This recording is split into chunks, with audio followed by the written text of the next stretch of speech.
दोस्तों, आज हम बात करेंगे दीपिका पादुकोण जी की। दीपिका पादुकोण ने 2007 में फिल्म ओम शांति ओम से डेब्यू कर स्टारडम हासिल किया था, लेकिन उन्हें उसके बावजूद आलोचना और तानों का सामना करना पड़ा था। उनकी डायलॉग डिलीवरी और एक्सेंट का मजाक उड़ाया गया था, जिससे वो मानसिक रूप से टूटने लगी थी। कैरियर के पीक पर होने के बावजूद 2014 के आसपास वह डिप्रेशन में चली गई। उन्होंने थेरेपी और आत्मविश्वास के सहारे खुद को संभाला। इस दौर के बाद कॉकटेल, ये जवानी है दीवानी, पद्मावत और पठान से उन्होंने टॉप एक्ट्रेस में जगह बनाई। आज दीपिका की नेटवर्थ तकरीबन 500 करोड़ से भी ज़्यादा है दोस्तों। तो आज हम बात करेंगे दीपिका जी की सक्सेसफुल लाइफ की दोस्तों। दीपिका पादुकोण का जन्म 5 जनवरी 1986 को डेनमार्क की राजधानी कोपेनहेगन में हुआ था दोस्तों। उनके पिता शायद जानते होंगे, बहुत बड़े बैडमिंटन के खिलाड़ी हैं, प्रकाश पादुकोण। उनकी बेटी है और बचपन में उनका परिवार बेंगलुरु शिफ्ट हो गया। उन्होंने स्कूली पढ़ाई सोफिया हाई स्कूल से की और आगे माउंट कार्मेल कॉलेज में दाखिला लिया, लेकिन मॉडलिंग कैरियर के चलते उन्होंने पढ़ाई को बीच में ही छोड़ दिया दोस्तों। दीपिका शुरुआत में अपने पिता की तरह बैडमिंटन खिलाड़ी बनना चाहती थी। जब पिताजी हैं तो घर में उसका प्रभाव तो पड़ता ही है दोस्तों। तो दीपिका के मन में भी ये था कि वो भी बैडमिंटन खिलाड़ी बने, लेकिन टीनेज में उनका झुकाव मॉडलिंग की ओर हो गया। उन्होंने छोटे प्रोजेक्ट से शुरुआत की और पहचान बनाई। उन्हें बड़ा ब्रेक तब मिला जब उन्होंने ज्वेलरी ब्रांड तनिष्क के लिए मॉडलिंग की। इसके बाद लैक्मे फैशन वीक में रैंप वॉक किया, जिससे वह इंडस्ट्री में नोटिस हुई। मॉडलिंग के दौरान मुंबई आने पर दीपिका को कई चुनौतियों का सामना करना पड़ा। दीपिका कहती हैं कि मैं एक नए शहर में अकेले आई थी। मेरे पास सिर्फ मेरा बैग था और मैं उसे इधर उधर लेकर भटकती रहती थी। मैं देर रात तक काम करती और सूटकेस लेकर कैब में ही सो जाती थी। तो दोस्तों, संघर्ष हमेशा कामयाबी दिलाता है दोस्तों, और जो संघर्ष से डर जाता है वो कामयाब नहीं हो पाता। तो मॉडलिंग में सफलता के बाद दीपिका को फिल्म का ऑफर मिला। उन्होंने 2006 में कन्नड़ फिल्म ऐश्वर्या से एक्टिंग की अपने कैरियर की शुरुआत की दोस्तों। ये फिल्म बड़ी हिट तो नहीं रही, लेकिन उनकी स्क्रीन प्रेजेंस ने फिल्म मेकर्स का ध्यान अपनी ओर आकर्षित कर ही लिया दोस्तों। मॉडलिंग के दौरान दीपिका पादुकोण ने हिमेश रेशमिया के म्यूजिक वीडियो नाम है तेरा से काम करना शुरू किया। इसी से उनकी स्क्रीन प्रेजेंस और कॉन्फिडेंस ने डायरेक्टर फराह खान का ध्यान खींचा। फराह खान उस वक्त एक नई लड़की की तलाश में थी दोस्तों, और फिल्म का नाम था, आप जानती हैं, उनकी जो नई फिल्म आ रही थी ओम शांति ओम, उसके लिए वो एक नई लड़की की तलाश में थी। तो फराह खान ने 70 के दशक की अभिनेत्री के हिसाब से एक किरदार उन्हें चाहिए था, और उनकी नज़र में दीपिका उस किरदार में बिल्कुल फिट बैठ रही थी। इसके बाद उन्होंने उनका ऑडिशन लिया और उन्हें फिल्म के लिए फाइनल कर लिया। शाहरुख खान के साथ उनकी बॉलीवुड डेब्यू फिल्म ओम शांति ओम बनी, जो 2007 की सबसे सुपरहिट फिल्मों में शुमार है दोस्तों। और दीपिका इस फिल्म के माध्यम से बहुत बड़ी स्टार एक बार में बन गई। इस दौरान उन्हें कई चुनौतियों का सामना करना पड़ा। उनके एक्सेंट और डायलॉग डिलीवरी का मजाक उड़ाया गया, एक्टिंग स्किल्स पर सवाल उठे और आउटसाइडर होने का दबाव भी बना उन पर। दीपिका पादुकोण ने इंडिया टीवी को एक इंटरव्यू में बताया था कि जब मेरी फिल्म ओम शांति ओम रिलीज़ हुई तो मेरे एक्सेंट और डिक्शन को लेकर लोगों ने काफ़ी मजाक उड़ाया। ये मेरे लिए बहुत हार्टफुल था, और उस वक्त ऐसी बातें सुनना आसान नहीं था। कई रिव्यूज़ में मेरी एक्टिंग, एक्सेंट और टैलेंट तक पर सवाल उठाए गए। मुझे ट्रोल भी किया गया और इससे मैं मानसिक रूप से काफ़ी परेशान हो गई थी।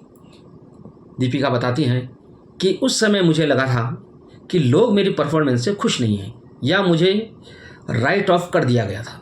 मैं टूट सकती थी, निराश हो सकती थी, या कह सकती थी कि अब मैं ये नहीं कर पाऊंगी या नहीं कर सकती, लेकिन मैंने उस नेगेटिविटी को खुद पर हावी नहीं होने दिया।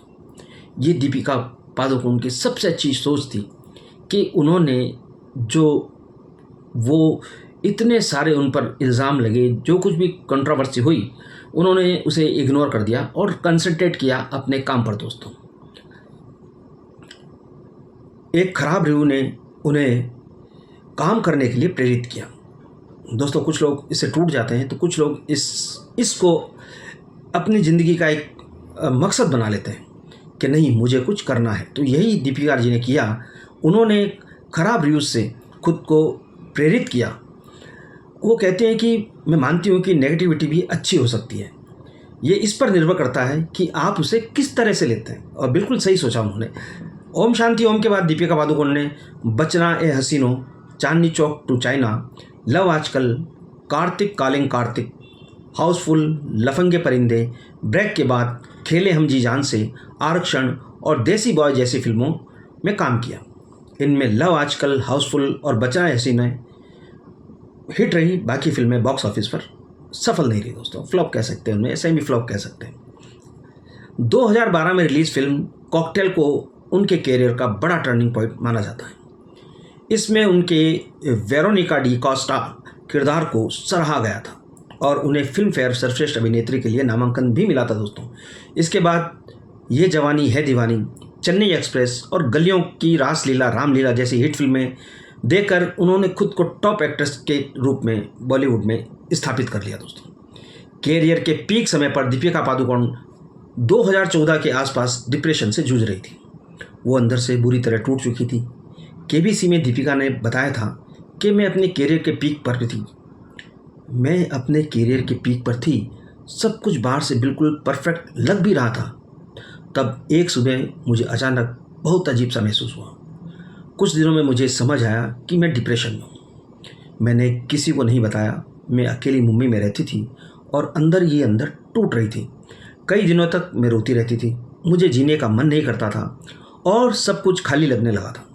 मैं किसी से बात भी नहीं करती थी। जब मेरी माँ मुंबई आई और वापस जाने लगी तो मैं खुद को रोक नहीं पाई और उनके सामने रो पड़ी। तब उन्हें समझ आया कि कुछ गलत हो रहा है। इसके बाद मुझे पता चला कि ये डिप्रेशन है और मैंने थेरेपी लेना शुरू किया। शुरुआत में इसे छुपा कर रखा, लेकिन धीरे धीरे समझ आया कि इसके बारे में बात करना बेहद ज़रूरी है दोस्तों। तो दोस्तों दीपिका जी ने ये बात जब अपनी माँ से साझा की, तब उनकी माँ समझ पाई कि उनकी बच्ची परेशान है और उन्हें सहारे की ज़रूरत है। पर दीपिका संभली, उठी और खड़ी हुई और दौड़ पड़ी दोस्तों दीपिका जी ने बताया कि डिप्रेशन के दौरान उन्होंने लिव लव लाफ फाउंडेशन शुरू किया। अपने दर्द को समझते हुए उन्होंने डिप्रेशन से जूझ रहे लोगों की मदद करने का फैसला किया। ये बहुत अच्छी बात है। किसी रोते हुए इंसान को हंसाना और डिप्रेशन में गए हुए इंसान को बाहर लाना बहुत बड़ा पुण्य का काम है। उन्होंने फाउंडेशन इसलिए खोला ताकि ऐसे लोगों तक मदद पहुंच सके। वो यहाँ आने वाले लोगों के साथ अपना अनुभव साझा किया करती थी ताकि वे भी उससे उबर सकें, उससे बाहर आ सकें। डिप्रेशन से उभरने के बाद दीपिका पादुकोण ने कैरियर में वापसी की। 2014 के बाद उनका सफ़र नए मोड़ पर पहुंचा, जहां उन्होंने कंटेंट ड्रिवन और बड़े बजट फिल्मों में खुद को साबित किया। लगातार सफल फिल्मों से उन्होंने इंडस्ट्री में मजबूत पकड़ बनाई और आलोचकों व दर्शकों का भरोसा जीता। दीपिका की फिल्मों में पीकू और बाजीराव मस्तानी को सराहना मिली, जबकि तमाशा में उनके अभिनय की चर्चा हुई दोस्तों। 2017 में उन्होंने Hollywood film XXX return of gender case से इंटरनेशनल पहचान भी बनाई। 2018 में रिलीज पद्मावत उनके कैरियर की ब्लॉकबस्टर रही। हालांकि इस फिल्म के दौरान सबसे बड़ा विवाद भी हुआ। फिल्म में दीपिका रानी पद्मावत के किरदार में थी। कई राजपूत संगठनों ने आरोप लगाया कि फिल्म ऐतिहासिक तथ्यों को तोड़ मरोड़ कर पेश की जा रही है। विरोध इतना बढ़ा कि सेट पर हमले हुए और दीपिका को नाक काटने तक की धमकियां मिलने लगीं और फिल्म के बैन की मांग तक हो चुकी थी। इसके बाद छपाक, 83 और गहराइयाँ में उन्होंने अलग अलग किरदार निभाए दोस्तों। छपाक की रिलीज के समय दिल्ली के जेएनयू में छात्रों पर हमले के बाद दीपिका का वहां जाना चर्चा और विवाद दोनों विषय बन गया। इसके बाद सोशल मीडिया पर उन्हें समर्थन और विरोध दोनों तरह की प्रतिक्रियाएं मिली और कुछ जगहों पर फिल्म को बायकॉट भी करने की मांग उठाई गई दोस्तों। हाल के सालों में दीपिका का स्टारडम बढ़ा है। पठान ने बॉक्स ऑफिस पर रिकॉर्ड तोड़ कमाई की, जबकि जवान में उनका कैमियो चर्चा में रहा। फिल्म पठान के गाने बेशरम रंग में उनके भगवा रंग की बिकनी पहनने पर बड़ा विवाद खड़ा हुआ था। कई समूहों ने इसे आपत्तिजनक बताया और फिल्म के बहिष्कार की मांग हुई। इसके बाद फाइटर और कल की 2898 एडी में उनकी अहम भूमिका रही। आने वाले समय में वह किंग में शाहरुख खान के साथ नजर आएंगी दोस्तों। साथ ही राका में अल्लू अर्जुन के साथ उनकी जोड़ी देखने को मिलेगी आप लोगों को, जो पैन इंडिया स्तर पर बन रही है। एक्टिंग के साथ दीपिका बिजनेस और सोशल वर्क से जुड़ी हुई है। उनका स्किन केयर ब्रांड 82 डिग्री ई चर्चा में है, जहां वे स्किन और वेलनेस प्रोडक्ट से सीधे बिजनेस करती है। ये फिल्म प्रोडक्शन और ब्रांड एंडोर्समेंट में भी कमाई करती है। लाइफ स्टाइल एशिया हांगकांग के मुताबिक उनकी नेटवर्थ करीबन 500 करोड़ से भी ज़्यादा है दोस्तों। अब हम बात करें उनके व्यक्तिगत प्रेम प्रसंगों की दोस्तों, तो कभी वक्त था जब दीपिका और रणवीर कपूर का रिलेशन काफ़ी सुर्खियों में था। दोनों एक दूसरे के साथ काफ़ी खुश थे।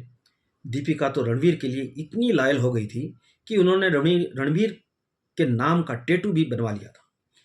शायद वो भी एक आम लड़की की तरह अपने प्यार को एक्सप्रेस करना चाहती थी। दीपिका ने कभी ये नहीं सोचा कि अगर कोई इस टैटू को देखेगा तो क्या कहेगा, लेकिन फिर दोनों का ब्रेकअप हुआ।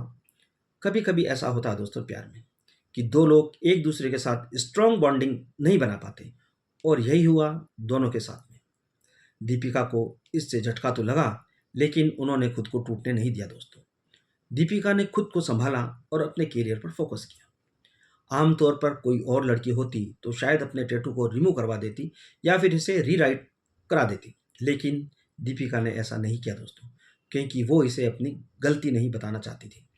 दीपिका को अपने आज पर पूरा यकीन है और वो अपने आज पर फोकस करना चाहती है। आज दीपिका और रणवीर सिंह भले ही साथ हैं, लेकिन दीपिका ने फिर भी अपना टैटू रिमूव नहीं कराया, क्योंकि वो किसी से कुछ छुपाना नहीं चाहती। दीपिका एक मिसाल है उन लड़कियों के लिए, या ये कहें कि हर उस आशिक के लिए जो ब्रेकअप के बाद अपनी ज़िंदगी को ख़त्म कर देते हैं। तो दोस्तों ये सारी बातें साबित करती हैं कि दीपिका पादुकोण बहुत बोल्ड है, परिस्थितियों से लड़ने वाली और समस्याओं के सामने नहीं झुकने वाली दोस्तों। तो दोस्तों ये एक किस्सा था दीपिका पादुकोण का। उनके बारे में मैंने आपको बहुत कुछ बताया। अगर कुछ जानकारी छूट गई तो आप कमेंट्स में उन्हें साझा कर सकते हैं दोस्तों। मिलते हैं फिर किसी और वीडियो में किसी और कलाकार के साथ में अगले नए एपिसोड में। तब तक दोस्तों इजाज़त दीजिए।